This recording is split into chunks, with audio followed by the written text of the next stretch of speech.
yansambanye cyane ko pote mu gitondo twarazihasaye. Uwo ni umugore w'imyaka 58 y'amavuko ukomoka mu mudugudu wa Mugari wo mu kagari ka Rubyiniro mu murenge wa Kibango mu karere ka Muhanga.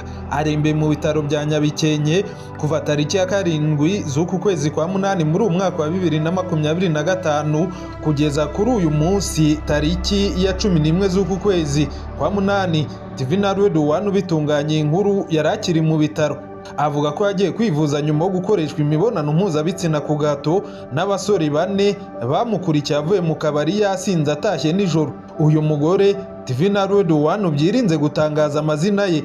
Abamukoreye ihohotera rishingiye ku gitsina avuga ko abazi yanarumye umwe igice cy'ururimi aragisigarana. Wakane niwe namenye kumumenya nuko ururimi naruriye ururimi mu gitondo twarujyanye kuri ntuza kuri ribu.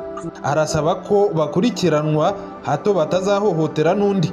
Uko barambabaje cyane nakuye n'Imana yakiza ko umwe muri abo basore w'imyaka 21 y'amavuko uyu mugore avuga ko bamuhohoteye.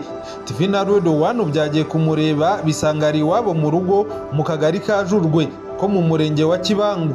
Ntabasha kuvuga neza aradidimanga ururimi ruriho ibikomere. Igice kimwe cyarwo avuga ko yari yasinze agasambanya uwo mugore afatanyije n'undi musore. Twirinze gutangaza amazina ye ngo ntabwo ari 4 nk'uko bivugwa.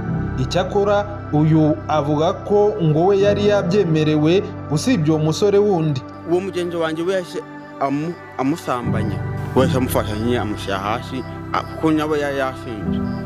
Ntungewe konye yabinyisabiye ntihabaye nkugiye kubikora aje mpatu wima ariko nyine ntabikora aho cisha usiganye nyine. Twishime Vedaste umukuru w'umudugudu wa Mugari yabwiye TV na Radio 1 uko umugore arembe mu bitaro ari abaturage bamujyanye nyuma yo kumusanga yaraye mu nzira iruhande rwe hari udukingirizo n'igice cy'ururimi rw'umuntu.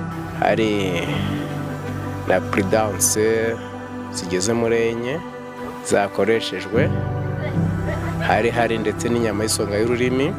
Umuvugizi wa polisi mu ntara y'Amajyepfo CIP Hassan Kamanzi yabwiye TV na Radio 1 uko abakekwaho guhohotera umugore twirinze gutangaza amazina yabo inzego z'umutekano ziri kubashakisha uretse umwe wakomerekejwe ururimi wabanje kuvuzwa. Kanwa kose karabyimbye ururimi rwacitsemo kabiri urumva habanje kubanza kumushyikiriza kwa muganga kugira ngo ajye kwivuza kuko niwe wafata umuntu uri muri leta imeze ityo nubwo akekwaho icyaha ariko bivuze ko nawe asabwa kubanza kwitabwaho kugira ngo ahabwe ubuvuzi bw'ibanze.